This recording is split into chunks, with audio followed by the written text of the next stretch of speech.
the good life.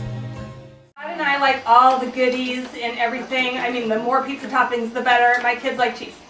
Anyone understand that? Yes? So we decided to make pizza dip because it's one of our favorite little easy appetizers. You mix cream cheese, a little bit of Italian seasoning, you smear it in a pan, dump on pizza sauce, dump on cheese, bake it. But I needed to, instead of just making one big one for this amount of people, I needed to make two because I figured there would be some finickies and some give it all to me kind of people around here. So we decided, let's make it grand. Well, how can you serve it grand? We have our Galveston tiered stand. If you want to stand up and back, you're welcome to. This is one of those investment pieces, but you will use it forever, and it will always make your simplest food look gorgeous. So, oh, it's hot. We have in the outlet some pasta dishes, and they have the cutest, like fusilli and penne and these really cool Tuscan, they have a chocolate brown rim here, and look at this, they fit in this stand perfectly. Love it.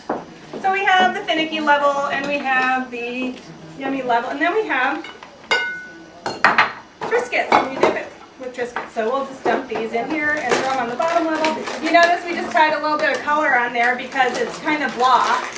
So anytime you need color, you just get some picks, chop them apart, and tie them on. And voila, you have color. So that was just random little shrapnel that I pulled off of bushes and threw it on there. And one of the things that's really nice about our designers is they think so far ahead of us that they make everything fit. They make everything fit. So this little ring on the bottom here nests into this perfectly and locks in. Don't you love it? So you have these tiers. Well, does anyone not like hard coagulated cold pizza dip? Amen. Okay, so we decided let's put some candles under it. Well, I thought, how can I get a candle up here high enough? And then I opened up my drawer and it was like, you know, oh, the Holy Grail kind of thing, where it was like floating candles. Do you love it? You can make them as high as you want. It was like God said, check it out. Floating candles will keep your pizza dip hot up high.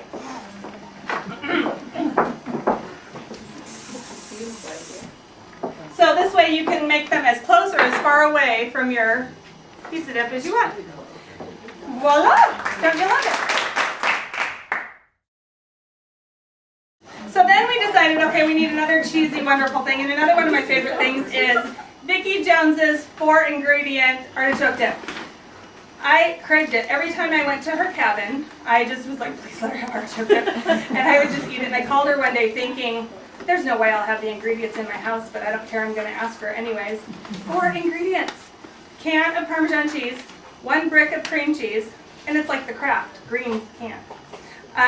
1 jar of quartered artichoke dips, hearts chopped up, and a cup of mayonnaise. Mix it together, stick it in a bowl. So, you know, again, you don't want it to be cold, coagulated, nasty dip. So we need to figure out a way to make it work. This is one of our French wire planters that I got a berry stuck in. And we thought, how cute is this? We have some Amelia little photos. This is the middle section of our French tiered stand. And this is our gorgeous hammered, I love this bowl, just sitting naked on my table because of the way it's hammered, it catches the light, it's beautiful.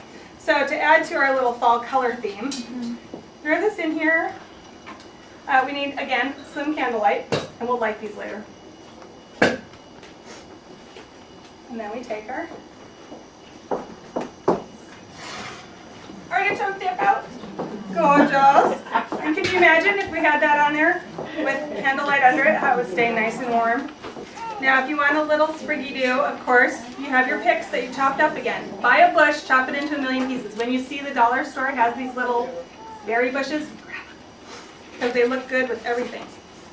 You can add some texture by tucking in a little faux fruit. And then I asked Vicki, I'm thinking I'm going to have to chop up 1,000,000 baguettes, right, to make this work. No, she says scoops. Need a spoon? No. And just fill those in around. And because of your little wire cage, you don't even need to worry about them getting in where the candle is. Now, is this a little more impressive than a pan and a cup? Very impressive. Voila! Yeah, so you bite that little tea light. One of the things we like to do around here is, use your plates as decor. If you're going to buy, if you want to go green, fabulous. You are welcome to buy all of our dishes. But if you're not going to go green because you just don't have enough time or there's too many people, find yourself a caddy that allows you to put your pretty plates and stuff in it and make yourself a little vignette so it fits with the color scheme, and all of a sudden your plates add to your decor. This is our Abingdon rattan caddy because it's got the silver and the gold together. It will go forever no matter whether silver or gold is in trend. That's another thing our designers do really well, is they create really unique finishes that will stand the test of time because they're just a little different than what's in the marketplace, but they go with what's in the marketplace. They subscribe to trend services galore, and they make sure that they are current but yet refined so that it won't go out. Does that make sense? So this is another piece that's in that outlet. Love it. So grab one of those. I use this out at my pool to carry all my goodies out there. I use it at my office. I use it for my kids' homework supplies because, if you have everything they need right here, they can't get off that chair until they're done. So you make sure you have the ruler and the pencils and the erasers and the paper and all that in this little caddy. So this is our appetizer bar, and now we need some sugar. It's the good life. Full of fun seems to be the ideal.